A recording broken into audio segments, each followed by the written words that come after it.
Okay, so we're gonna go over ribs real quick. We're gonna do anterior ribs first. So I wanna make sure that I put my machine in detent. So I'm gonna use transverse detent, lock it in the detent. I'm gonna change my collimation to 14 by 17.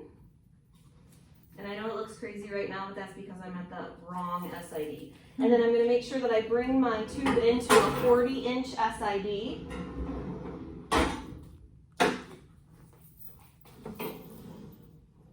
Okay, I'm gonna do left anterior ribs first. So my patient has pain on the left anterior side. So I'm gonna have them face that board. Go ahead and put your chest right up against there for me.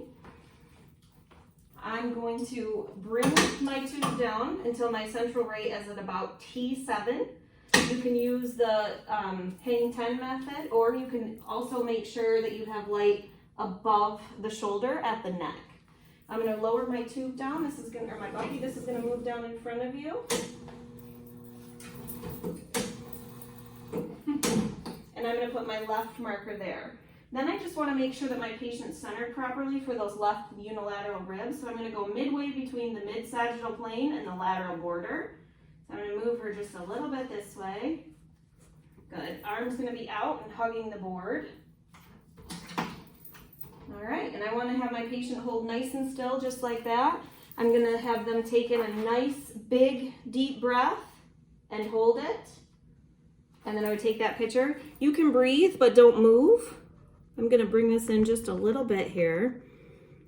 Okay, now I want to do my oblique. I'm actually going to roll her away from the affected side right now to move the spine out of the way. So I'm going to angle her 45 degrees this way. And then I'm going to have you step to your left a little bit for me. Keep going, there you go. And I'm gonna make sure that I'm centered midway between the lateral border and the spine again. The arm's still out of the way. Bring your chin up for me just a little bit.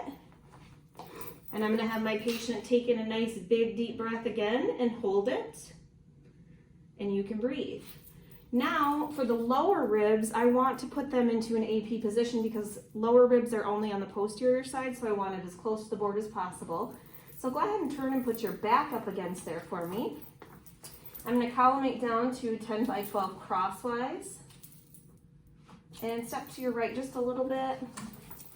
Then what I'm going to do is use their iliac crest. And I'm going to move my tube down until the bottom of my light is at the top of the iliac crest. Bring your arm out just a little bit here. I'm going to make sure I'm still midway between the mid-sagittal plane and the lateral border. This board's going to lower behind you. All right, and then I'm going to have my patient hold still just like that. And now I'm going to do the opposite. I want my patient to take in a deep breath, blow it out, and hold it out. Good, you can breathe.